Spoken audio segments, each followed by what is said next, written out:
quickly review the do now. I have a couple announcements, and then we will get started on today's review lecture. So for the do now, number one, make sure you're checking your answers. Number one is B. Number one is B. Number two is D.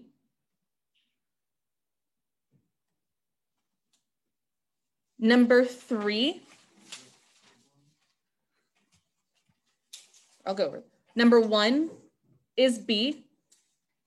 Number two is D. Number three is D. Number four is A. And number five is C. Any questions about why those are the correct answers?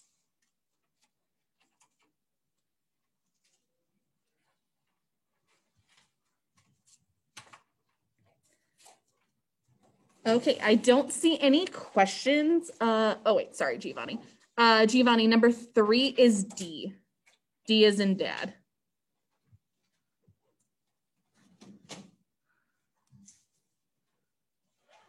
Great. Okay, so before we get started on today's lecture, just a couple of announcements. Number one is yesterday's homework that was due, the LEQ practice, that is extra credit. So if you guys submitted that, you will be getting extra credit. If you did not submit it, but you want more extra credit, please go back and get that done so that way I can put that in for you. So make sure you are doing that as an extra credit opportunity.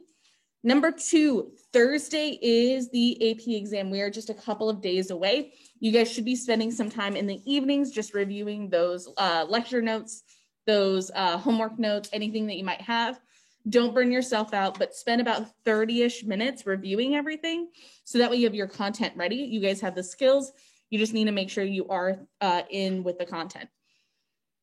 To go alongside that, on Wednesday, I'm going to have one more extra credit opportunity for everybody that wants it. So on Wednesday at 6:30, I'm going to be hopping on Zoom. So at 6:30 on Wednesday, I'll be hopping on Zoom, and we are just going to do a crash course binge watch where we will just like sit together, watch crash course for about an hour and a half, go through anything, see if you guys have any questions, and I'll try to answer those just for some last minute review in case you guys have any questions. So again, on Wednesday night from 6:30 to 8, I'll be hosting a crash course binge watching party on Zoom. I know party is a bad word for it. A crash binge watch just Zoom thing. So that way we can review that content together and I can answer any last minute questions you guys might have. So again, that'll be Wednesday from 6:30 to 8. The AP exam will be in person on Thursday. So you guys will need to be here by 8 a.m. So that way you guys can have your breakfast and get ready for the exam. So again, Wednesday, you have to be here by 8 a.m. If you have any concerns about getting here or getting home, please, please, please reach out to Ms. Schwartzbeck so she can make accommodations. You guys need to make sure you are doing that by Wednesday evening and not doing that Thursday morning. So that way we have enough time to make sure you guys are able to get here. Any questions about that bunch of announcements about the AP exam?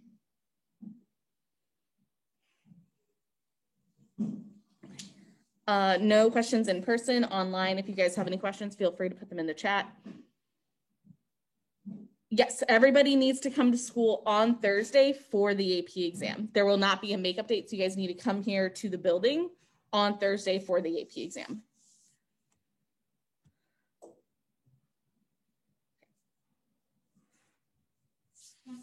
Those are the only, and again, if the exam is going to be from about 8 a.m. to about 12:30. I'm not exactly sure about the exact timing. If you were here on Friday for the practice exam, it's about that time.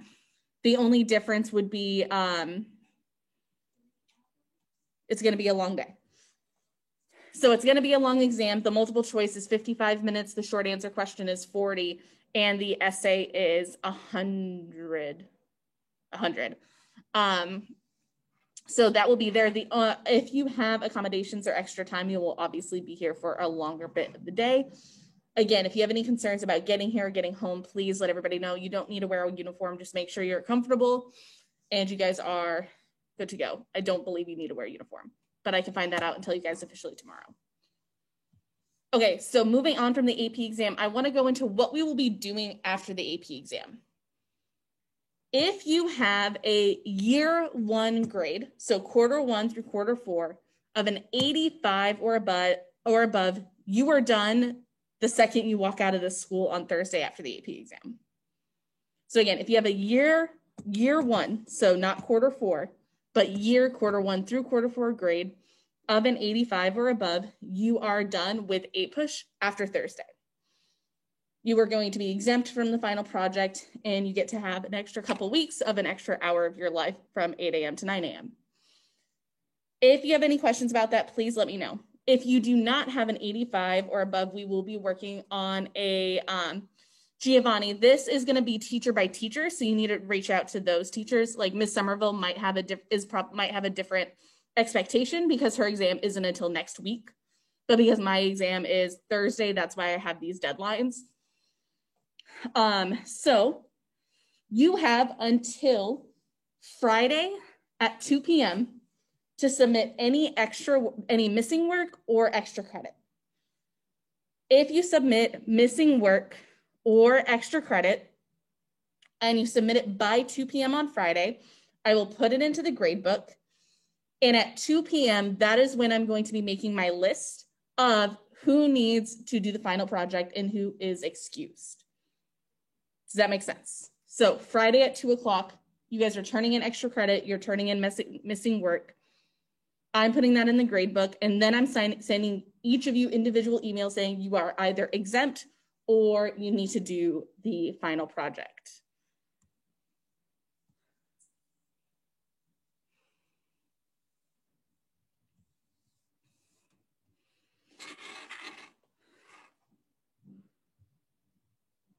You being exempt does not change. So I will be putting in obviously the grades from this week. The grades from this week will count, which are tomorrow and Thursday. I mean, today and tomorrow. That's what I meant. You guys are not getting graded for anything on Thursday. So like the next two exit tickets you guys have, I will be grading. They'll be going in the grade book. Those are the last new grades that are going in before that 85. If you were here on Friday, I did put in the extra credit for that practice exam, and that is in your grade book.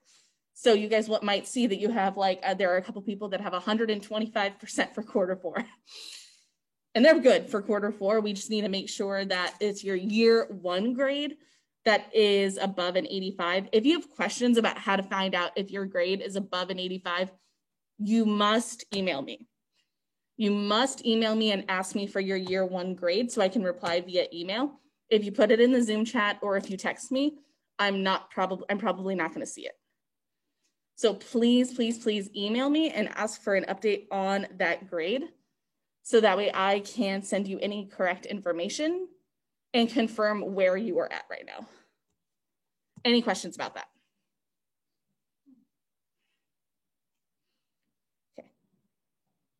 On Friday during tutorial, I will be pulling people that are at that borderline of like an 83, 84 year one. And I'll pull you guys to have that one last chance of extra credit in tutorial. So I would take advantage of extra credit. That was your homework that you turned in yesterday, extra credit for the binge watch party tomorrow, and the opportunity to complete extra credit on Friday. This is a big week for extra credit. Okay. If you are curious about your standing and what you need to be doing, please email me and let me know, and I will follow up with you. And okay, I think that's it. I am going to go ahead and share my screen so we can get ourselves ready for our notes. If you come up with questions that are not specifically about your grade, feel free to put them in the chat and I can look at them when you guys get started on your exit ticket. After we're done with the lecture. So again, if you come up with questions, put them in the Zoom chat and I can look at them while you guys are doing your exit ticket later. So if everybody can get themselves ready for lecture notes, Make sure you have paper, pen, and you are good to go.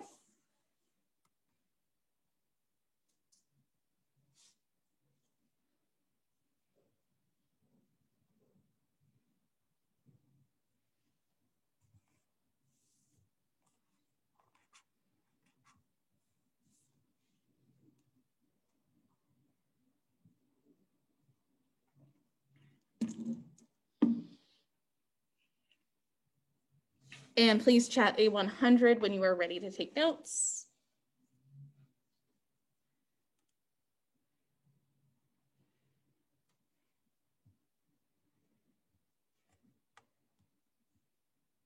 Thank you, Sierra. Thank you, Giovanni. Thank you, Shakeem. Thank you, Heaven. Thank you, Leah.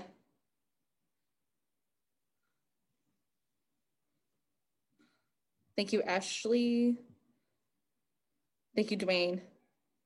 Okay, looks like that's most of us, so we're gonna go ahead and get started. Similar to yesterday, we are going to be doing our period 5 review through some really important dates. And we are going to start in 1850 with the Compromise of 1850.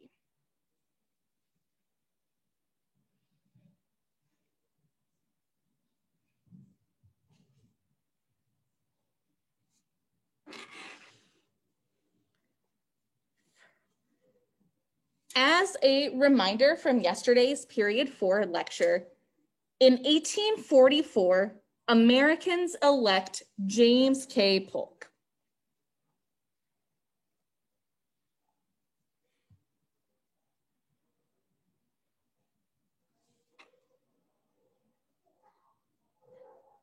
They elect Polk because he promises to spread the United States westward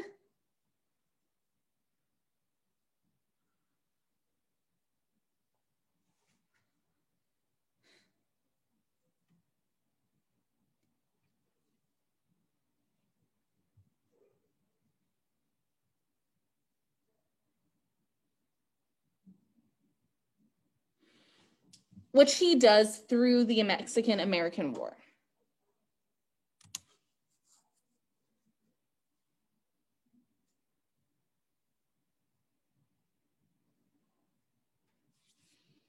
After the Mexican-American War, the United States gets the Mexican Cession Territory.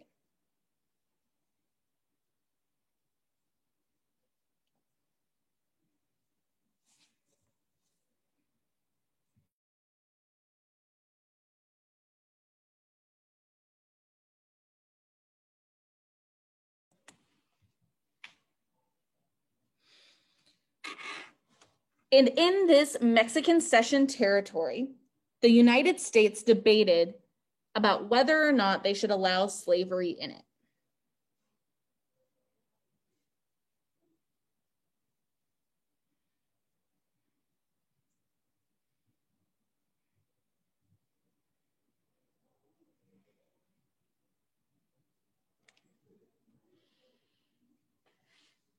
And so the United States decides to pass the Compromise of 1850, which has 4 parts.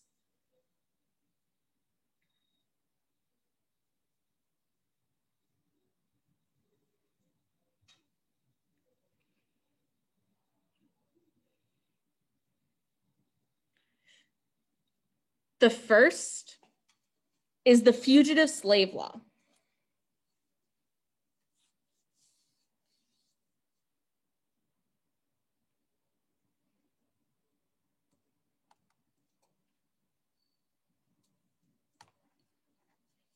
And the Fugitive Slave Law forced Northerners to send runaway enslaved people or suspected runaway enslaved people back to the South.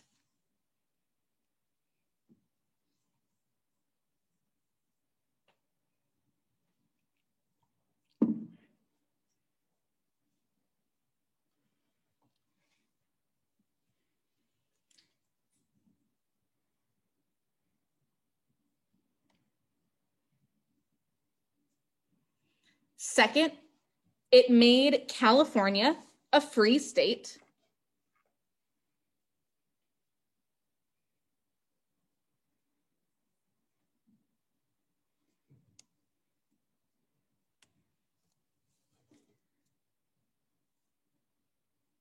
Third, it ended the slave trade in Washington, D.C.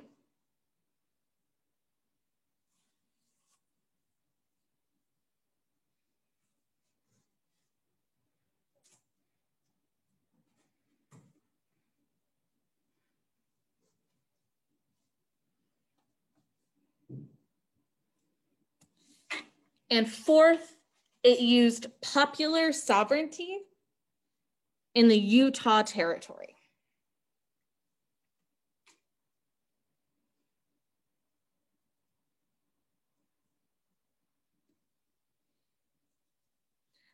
As a reminder, popular sovereignty is when you vote on whether or not you allow slavery in your territory.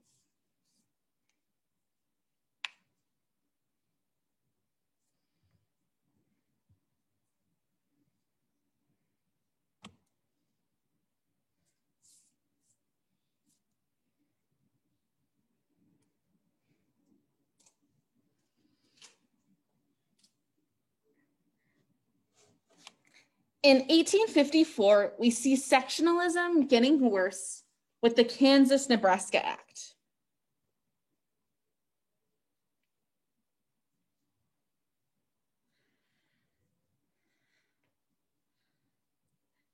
Now, in 1854, Kansas and Nebraska were not states yet.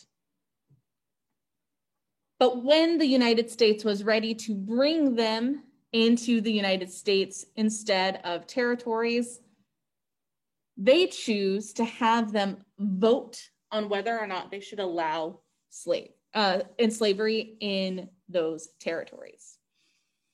So again, the Kansas-Nebraska Act is questioning whether or not they should allow slavery in Kansas and Nebraska, and they choose to practice popular sovereignty.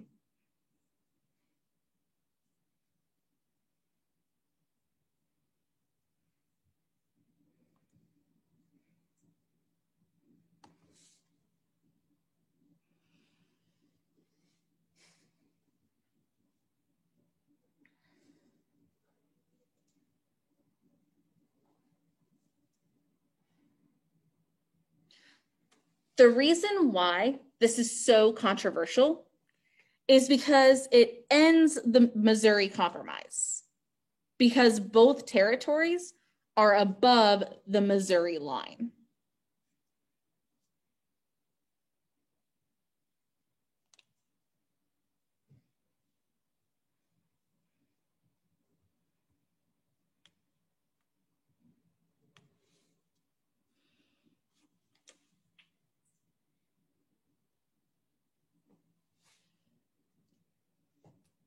This increases conflict between pro-slave citizens and pro-freedom citizens.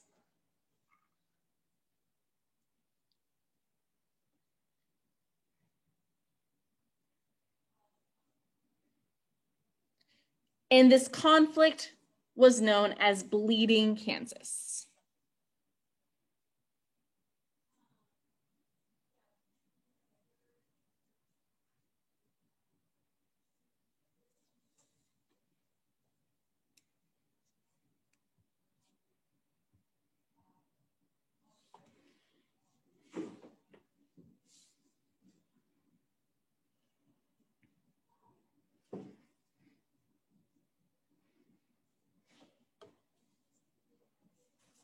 More controversy came with the Dred Scott Supreme Court case.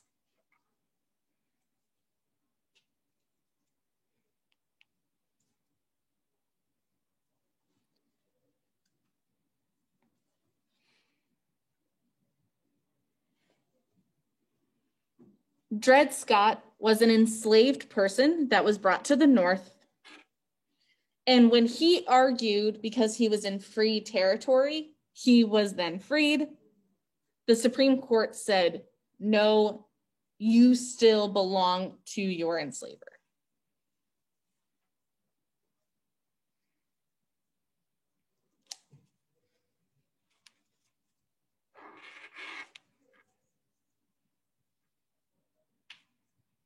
And the long-term effect of the Dred Scott decision is it opens up all of the United States to allowing slavery.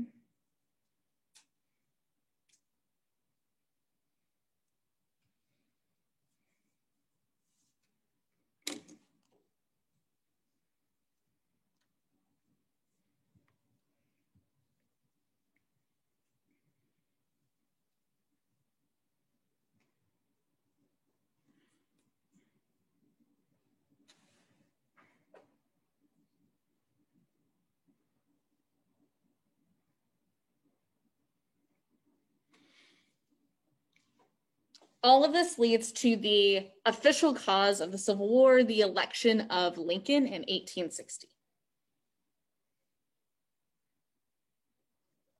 Now, President Lincoln is the first of the Republicans.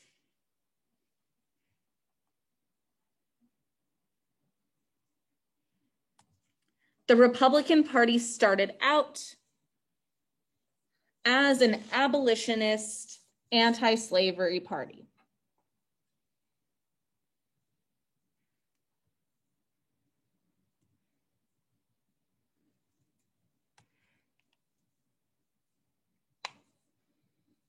And Lincoln becomes the first Republican president.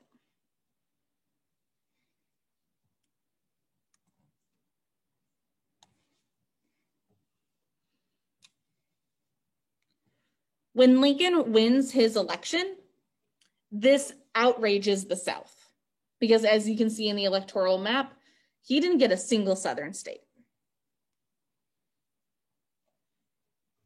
Southerners saw his election as a direct threat to slavery, and so South Carolina secedes from the Union.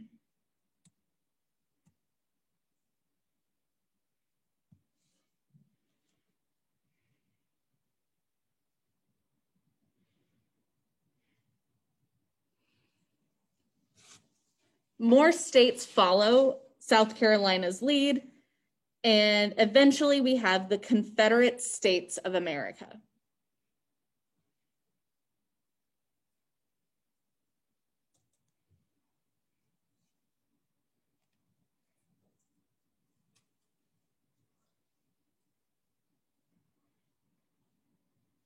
The Civil War lasts for 4 years, from 1861 to 1865.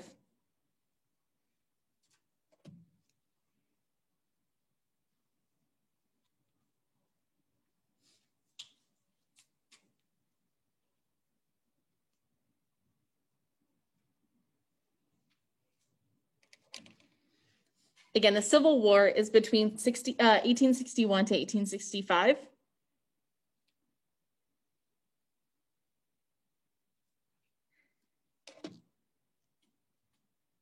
And it left nearly 750,000 Americans and Confederate Americans dead.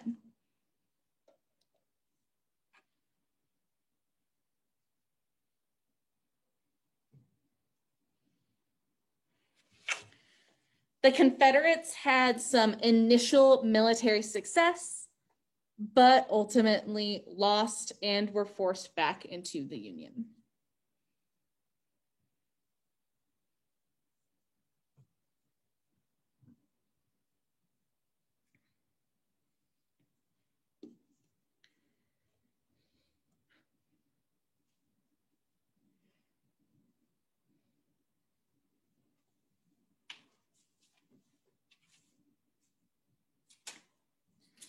As we know from the lead up to the Civil War is a conflict about slavery.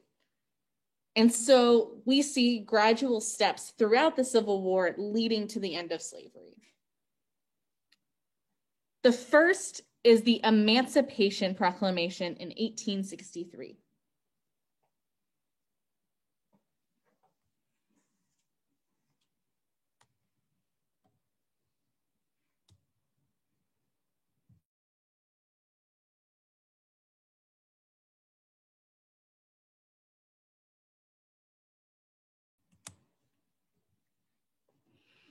Again, the Emancipation Proclamation was in 1863, and it freed all enslaved people in states of rebellion. And it also allowed for the beginning of the United States Colored Troops, the USCT.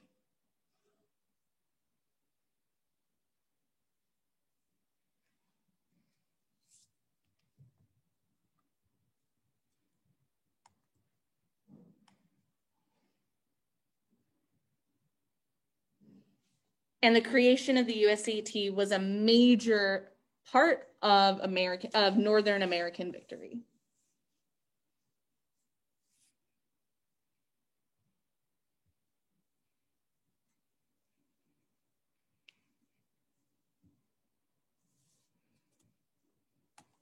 When the war ended in 1865, Congress then passed the 13th Amendment. Now, the 13th Amendment is definitely something you want to know for Thursday. The 13th Amendment permanently ends slavery in the United States.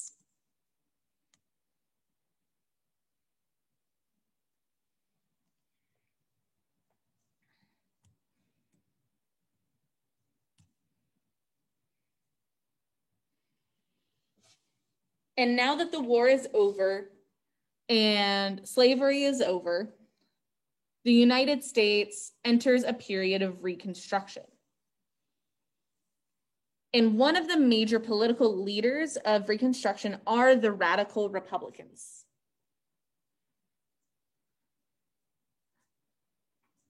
Now, the Radical Republicans are not just interested in ending slavery, they are pushing for Black and white equality.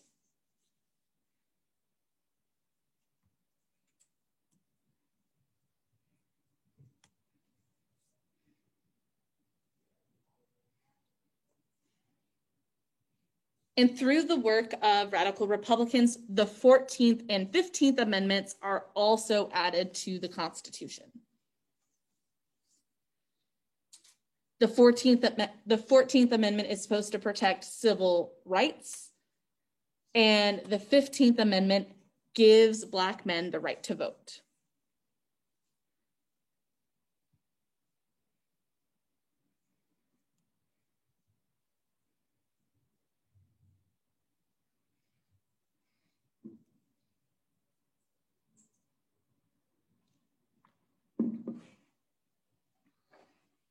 Now we know that there are a lot of limits to Reconstruction. As soon as the Civil War ends, there is a lot of Southern resistance to this change.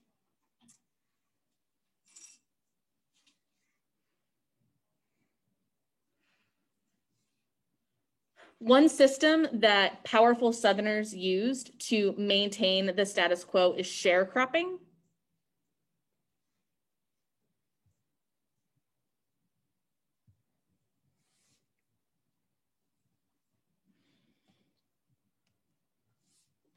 And sharecropping is basically a new system of slavery. So it's slavery under a new name.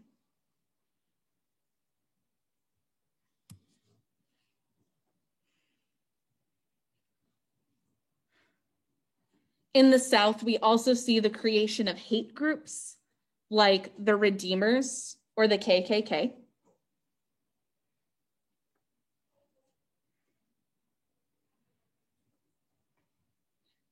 And the goals of the Redeemers and the KKK is to push white supremacists back into power.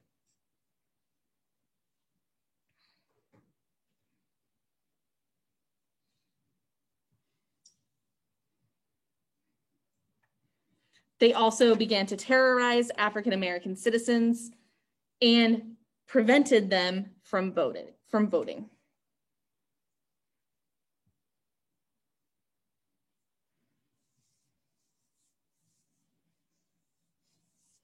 Now, it's important to know that the Redeemers and the KKK were vastly full of former Confederate soldiers.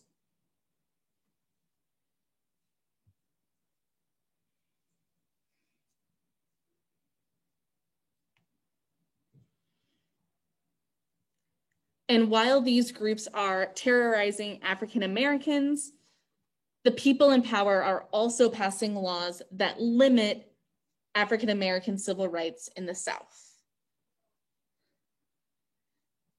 They pass laws like poll taxes, literacy tests, and the grandfather clause to limit access to voting.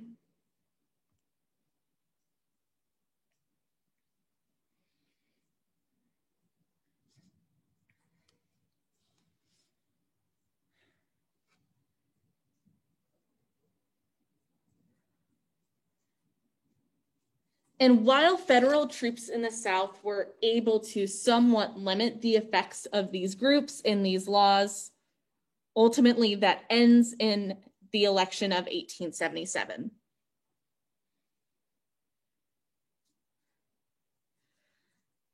The election of 1877 turns into the Compromise of 1877.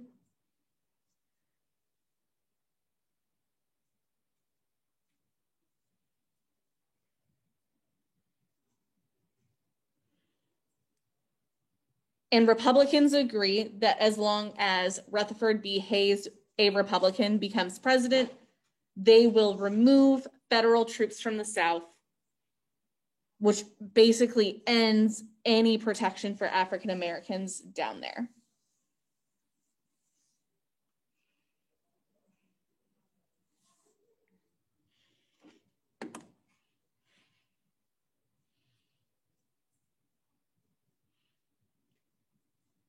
So while many see this period as a moment of progression, ultimately it is also seen as a big failure.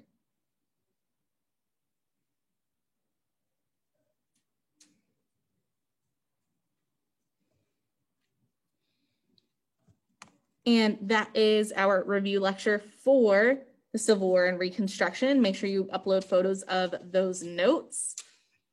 You guys can now transition to your exit ticket. It is the same thing as yesterday. You are writing an intro paragraph with context and a thesis, answering the prompt, analyze the extent to which westward expansion in the period of 1845 to 1861 contributed to the outbreak of the Civil War.